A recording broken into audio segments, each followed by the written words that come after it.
All right, good day, everybody. So good to have you on today's masterclass. This is going to be some sort of a hybrid of a masterclass. I would love to spend at least 6 to 8 weeks sometimes teaching on culture. Today, I'm going to give a very general overview on what culture is, why we ought to care about our culture, how to establish culture. But a little about myself, if you don't know, my name is Tyler, and I am the CEO of Valor Coaching Agency, and it's a joy to have you on this call today.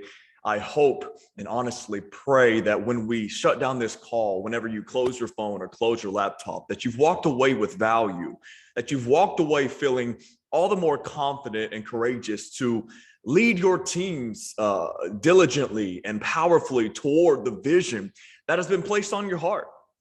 Culture is a big deal when it comes to your organization. I know we have pastors and business owners and other industry leaders on this call today, and those of you who are downloading this webinar after the fact. But I believe culture, this teaching can apply to absolutely any industry whatsoever. So I just really hope to bring you value today. I have been now in leadership just 12 years, and I have been part of incredible organizations with incredible products, but toxic culture. And, you know, the organization had a great vision and great mission. And like I said, the product was great, but culture ate all that for breakfast. So we didn't actually get closer to our goals. You know, our staff turnover was incredibly high, and our clientele turnover, you know, the retention absolutely sucked because the culture was toxic. We weren't intentional about building a healthy, thriving, prosperous culture. So we didn't see the results that we dreamt of. We didn't, you know, tap into what could have been, because culture, at the end of the day, it's what keeps people. It's what provides clarity. It is the result or the harvest of your implemented values. Your culture is driven by your values. If you don't know what your culture is, check your values, because that's all culture is. It's harvest. It's a result of the values that you've implemented. Okay? You're here today, I believe, because you understand, one, that culture matters, or you want to see what the big deal is regarding culture. Again, this is going to be a very brief overview on what culture is. If anything today, leaders, if anything, two things rather, I want to commend you for leading so well and so diligently and making the move today to jump on this masterclass, because you say, I want to grow. And secondly, if anything, I want to provoke your awareness for the need of establishing a healthy culture in your organizations. The CEO of Bamboo HR said this. They said, if you create a great place to work, great work takes place. I love that. If you create a great place to work, that's culture, great work takes place. Okay. The Bamboo HR team also said this, that 94% of those surveyed said that company culture is important to an organization's success. 94% of people that they surveyed said that company culture is important to an organization's success. I could not concur more with that statement. I want to paint a couple of things that culture is. Really the combination of. Culture is the combination of what is created and what is allowed. I hope you brought your notepads today, because I'm going to try to give you some really helpful content with this. Culture is a combination of what you create and what you allow, what you are intentional with and what you are passive with. If I brought two plants from the sides of this room up to the screen today, and one plant was alive, that means it was tended to, it was cultivated, it was cared for. Somebody was intentional with it. It was created. If that was a healthy and thriving plant. If I brought this plant over here and it was dead and decaying, that means somebody was passive with it. Every organization is made up of the two. And hopefully the majority of your culture is healthy because you were intentional with it. So again, culture is a combination of what you create and what you allow. Again, I'm just painting this picture. Culture is essentially harvest, like I said earlier. If you went out to a field, a farmer's field, and the crop on the left side was cultivated well and cared for, it would be thriving.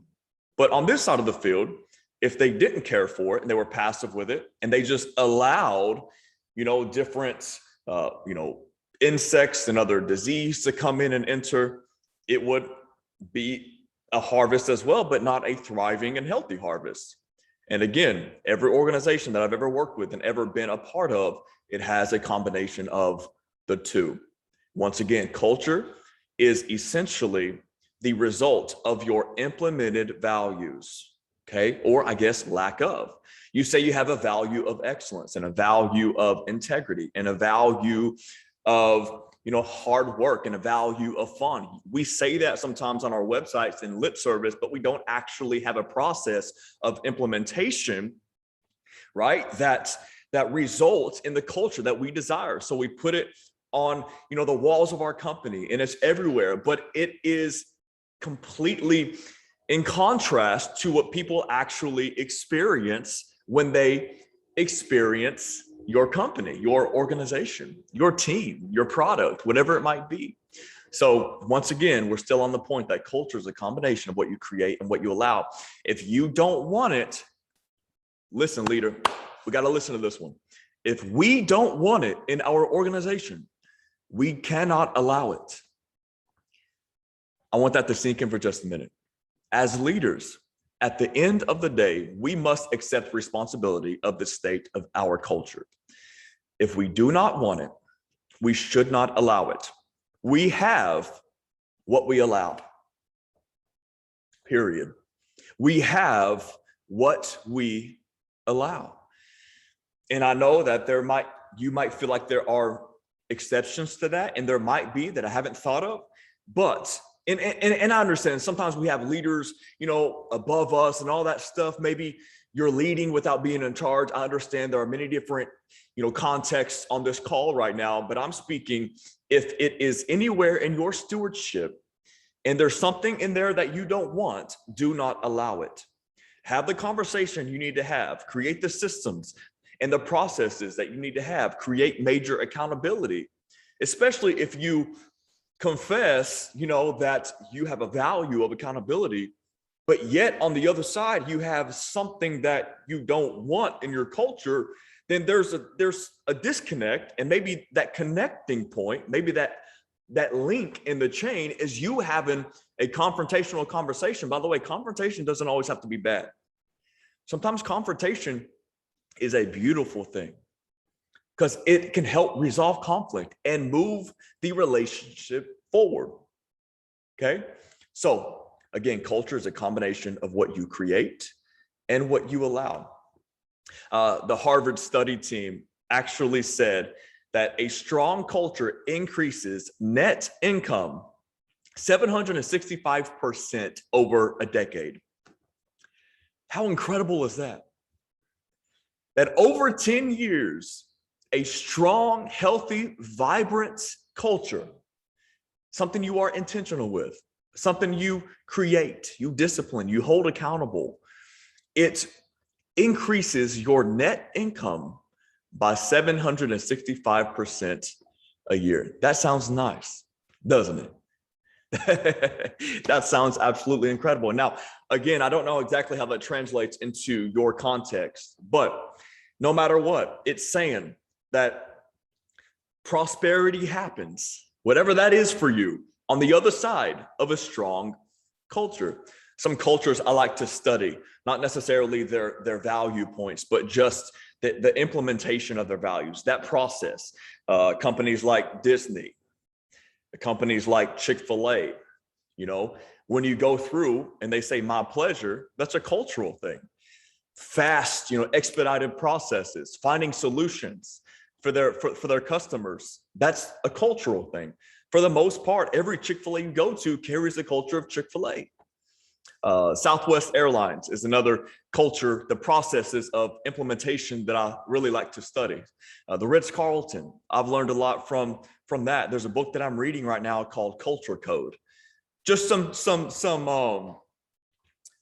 just some resources for you to maybe look up later on down the road. But I think maybe the bigger question here, thinking more about this teaching today, is not solely what is my culture, but again, really maybe it's about doing a value workshop with you and your team.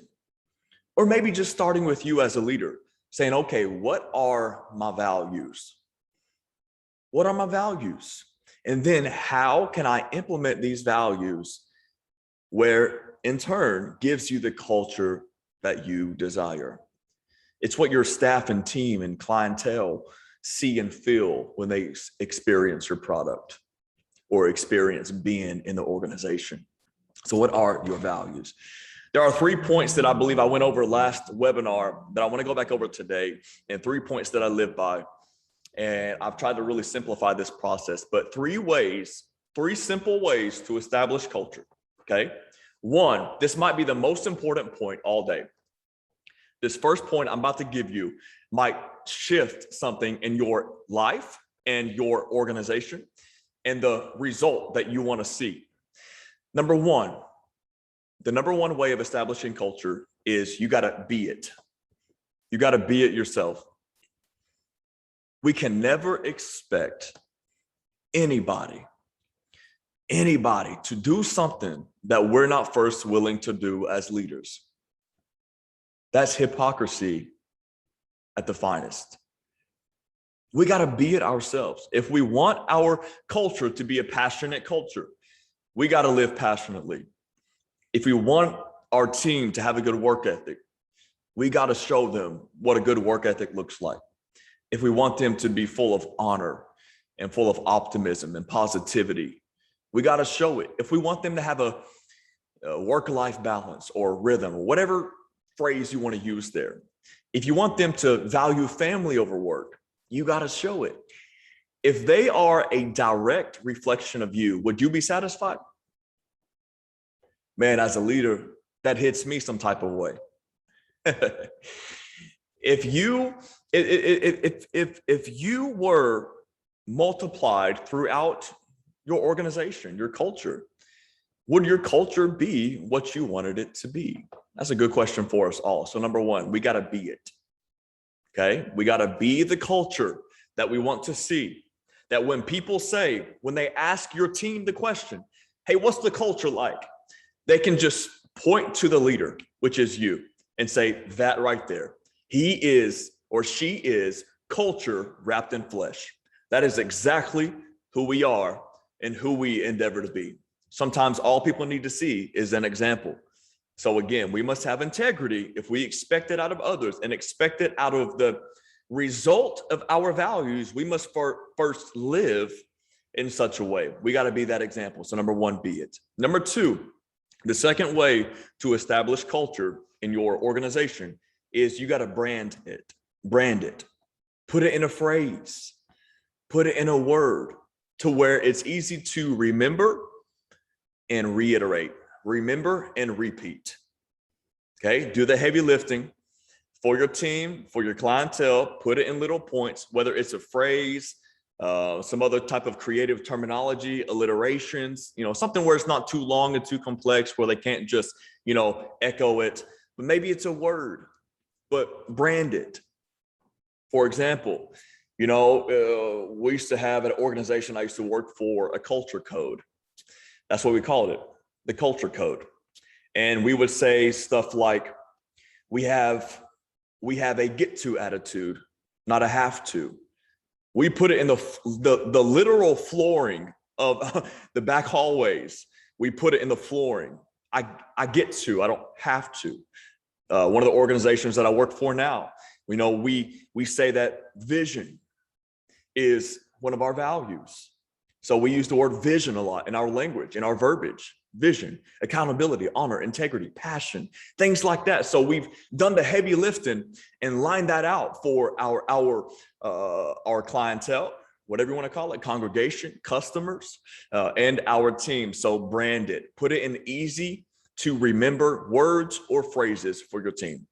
You don't have to have 15, 20 of them. Maybe it's 5 to 10, but something really simple to remember and to reiterate. Okay, lastly, third but not least, teach it. Teach it. So be it, brand it, teach it.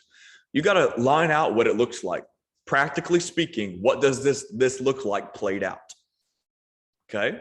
So for example, if I say one of our values here, one of our culture codes is to be passionate. Well, maybe laying out exactly what that looks like in your organization. I use this example a lot, but passion in the office of State Farm Insurance is different than passion at Disney. It looks a little differently. It's the same passion. You're excited to be there and you're optimistic and you're positive and you're very zealous, but the display, the expression of that might look a little bit different. So just line out maybe what it looks like there. This is how we exemplify what passion is, just for example. So be it, brand it, teach it. I get my heart broken by organizations and by companies that have a great product, but their culture absolutely sucks. Because there's no culture for the product to ride on the back of. And again, the turnover is so high. So let's not be that type of organization. And let's not be that type of leader.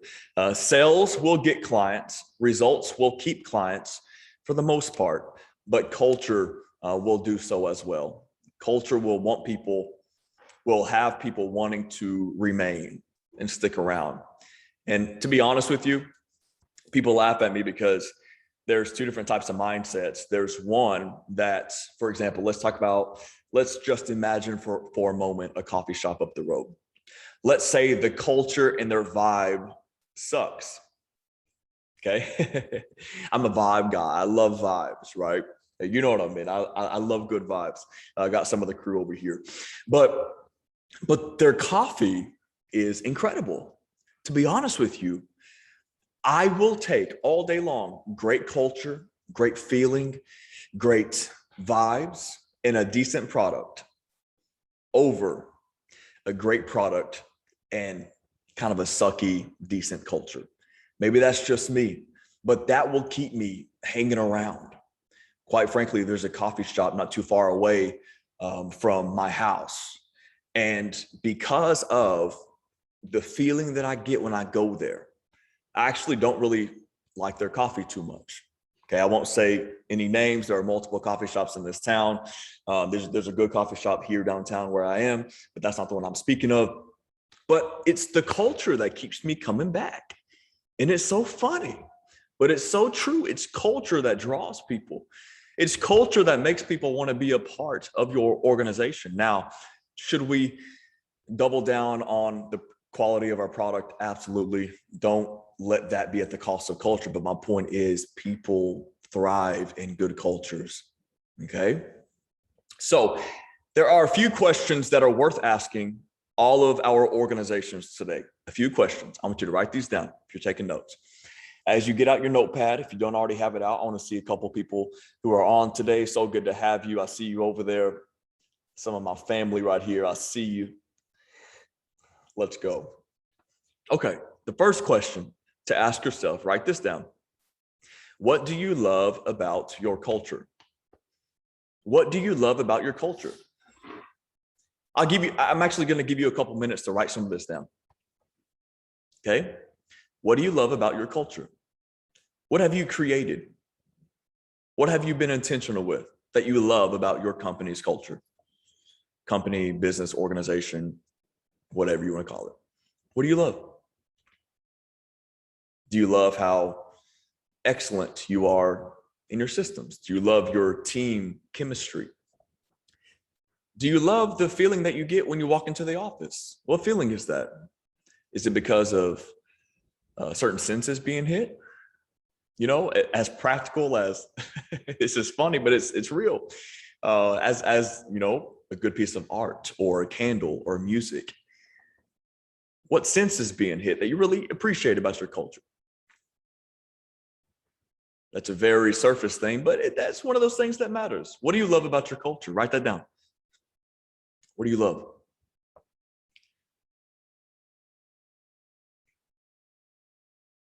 And here's a sub question to that question. What did you do to create it? Okay, think about that for a minute.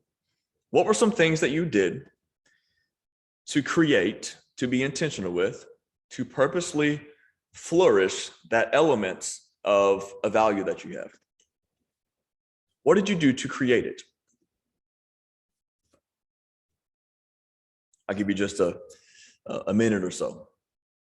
This is a big deal. I don't want us to get through this class and then on the other side just say, you know, that was kind of good information, whatever, but we do nothing with it. We got to apply these things. Okay. What did you do to create it? Or if you didn't initially establish that element, maybe you were hired on, maybe it was an inherited culture. And what were some of those what were some of those things that you really loved about the culture, and how are you replicating that right now?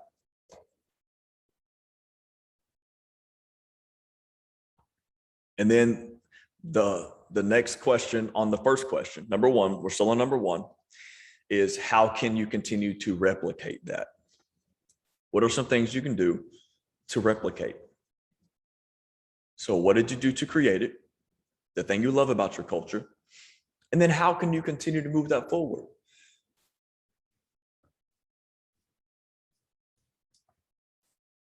I'll give you just a few seconds to think about that. Maybe it's something you're already doing. Just write it down. What can you do to replicate that, to continue that?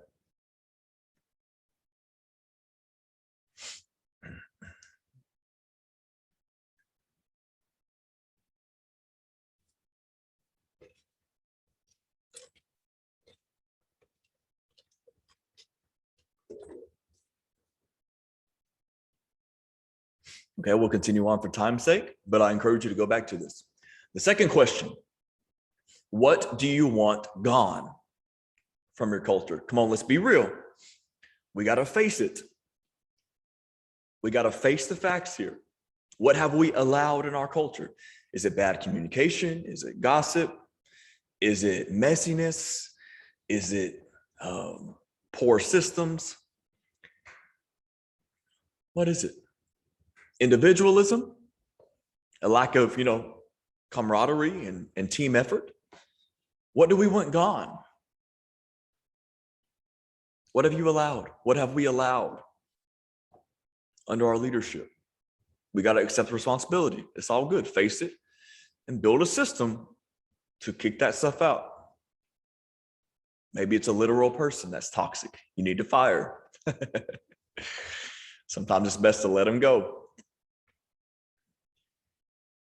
Now, of course, have a conversation before the conversation, but you get my point. So what do you want gone? What have you allowed? What are some of those things? And then now, what can you do about it? I like to think it's as specific as this week. I know it's Friday, but maybe this next week, when you get back to the office, after you've thought about it and applied wisdom to it and a little bit discernment, what can you do this next week about that? What are some of those things, and then what can you do about it? As leaders, this is the call that we've accepted. It gets uncomfortable. It's beyond the shiny stuff. It's beyond the profit. We got to resolve conflict, and we got to confront things. That's just part of leadership, as you know. So what do you want gone? What have you allowed? And what can you do about it next week? Even if it's just one move, what can you do about it? Maybe it's a conversation you need to have. It usually goes back down to personnel, but maybe it's not a personnel issue. Maybe you have allowed your office to get messy, and it ain't nobody's fault but our own, Okay. And number 3, what would I like to see that's not there? What would I like to see that's not there? What's missing? What's missing? And then, of course, what could you do about it? What could you do about it in the next week or two? What could you do? Now, don't try to do too much too soon. I get it. But just write down a plan and stick to the plan. What could you do about it? What would you like to see that's not there? In other words, what's missing? And what could you do about it?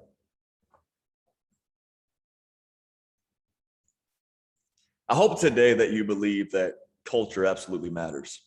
Culture provides clarity. Culture provides a place where people feel valued, people feel seen. And the greatest results and the greatest impact comes from places that have the greatest culture. But we ought to face as leaders that culture is just like a cup with a hole at the bottom. There's a constant leak in culture. This is how we need to see it. And we as leaders must continuously represent that culture and refill the cup. Talking to our team, holding them accountable. It's in our language, it's in our actions, it's how we treat our clients, it's how we treat one another. A good culture is the result, once again, of the implemented values. So maybe you need to go back and have a value workshop, like I mentioned earlier. But I hope today that you believe all the more that culture matters. And at the end of the day, it's up to us. If we don't want it there, kick it out. I know it's very black and white of a statement, and I know it's not always that easy to do, but let's face it, it's possible. Do whatever you have to do. Let's do what we have to do to move this whole ship forward, because it's worth it. Culture building, the level of confrontation and accountability and the work that it takes, it is absolutely worth the work. It's worth it. And again, it's what will allow you to have your maximum impact and reach the vision that is so deeply sewed into the depths of your heart. And I hope you're encouraged today. That's all I have for you. A short, quote unquote, masterclass on culture. And I would love to talk to you more individually. If you want to have a conversation, all you have to do, just go to valorcoachingagency.com, valorcoachingagency.com. Just book a call. We're giving away free 15-minute conversations right now. I love to serve you in any type of way. I understand the challenge of leadership, and I just commend you all for leading people. Keep it about the people, and always put family first. Okay, family. Again, valorcoachingagency.com. I would love to have a conversation with you. We got a lot of awesome stuff happening right now in Valor. We're doing some marketing consulting, some media consulting, and of course, we are primarily a leadership coaching agency. So let's have a conversation. I look forward to seeing your face via Zoom, talking to you soon. And if you are in the Shreveport, Bossier City area, of course, we can definitely meet in person. I would be glad to buy you coffee or tea or sparkling water. Okay, family, God bless you. Much love to you. Thanks for doing what you do.